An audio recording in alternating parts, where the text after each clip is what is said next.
Good morning to everyone. మరైతే 10వ తరగతి పరీక్షలు అయిపోయాయి, రిజల్ట్స్ వచ్చేసాయి. మరి మార్క్స్ మేము వస్తున్నాయి.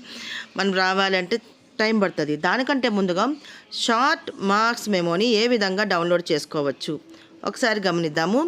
అంటే bscap.gov.in అని క్రోమ్లో మనం టైప్ చేసిన వెంటనే ఇలాంటి విండో ఓపెన్ అవుతుంది. ఇక్కడ పైనే ఉంటుంది చూడండి, లెఫ్ట్ సైడు పైనే మనకి ఇక్కడ బ్లూ కలర్లో కనిపిస్తుంది కదా, SSC public examination school wise result అని. దాన్ని క్లిక్ చేస్తేనే ఇక్కడ మీరు గమనించాల్సింది ఏంటంటే మనము ఓన్గా డౌన్లోడ్ చేసుకోలేము. ఖచ్చితంగా స్కూల్ లాగిన్ ద్వారానే మనము ఈ మార్క్స్ మెమోని డౌన్లోడ్ చేసుకోవడానికి అవకాశం ఉంటుంది.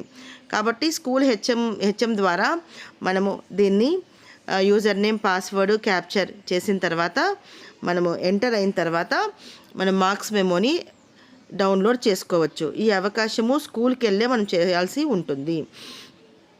సో ఈ విధంగా అయిన తర్వాత మనకు చూడండి ఒక్కసారి కన్ఫామ్ యూడేస్ మనం కన్ఫర్మ్ చేసిన వెంటనే ఇలాంటి విండో ఓపెన్ అవుతుంది.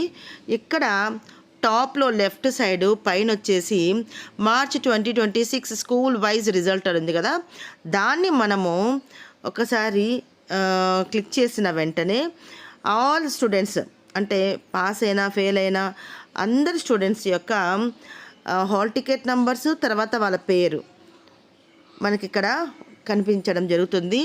దీంట్లో ఏ విద్యార్థి యొక్క మార్క్స్ మెమోని మనము చూడాలనుకుంటున్నామో జస్ట్ ఆ నంబర్ మీద క్లిక్ చేస్తే చాలు, విత్ ఫోటో విద్యార్థి యొక్క సైన్తో సహా మనకు ఇక్కడ మార్క్స్ మెమో డౌన్లోడ్ అయిపోతుంది. సో దీంట్లో మనం ఒకసారి చెక్ చేసుకోవచ్చు, ఏమైనా మన మిస్టేక్స్ ఉన్నాయా లేవా అనేది కూడా చెక్ చేసుకోవచ్చు. పేరు కానివ్వండి, లేదంటే పేరెంట్స్ నేమ్ కానివ్వండి, ఏదైనా మిస్టేక్స్ ఉంటే కరెక్షన్కి కూడా అవకాశం ఇచ్చారు. కానీ ఇప్పుడు కాదు, అది 29th నుంచి అంటున్నారు. సో అది దాని తర్వాత ఒకవేళ కరెక్షన్స్ ఉంటే మనం అప్పుడు చేయించుకోవచ్చు.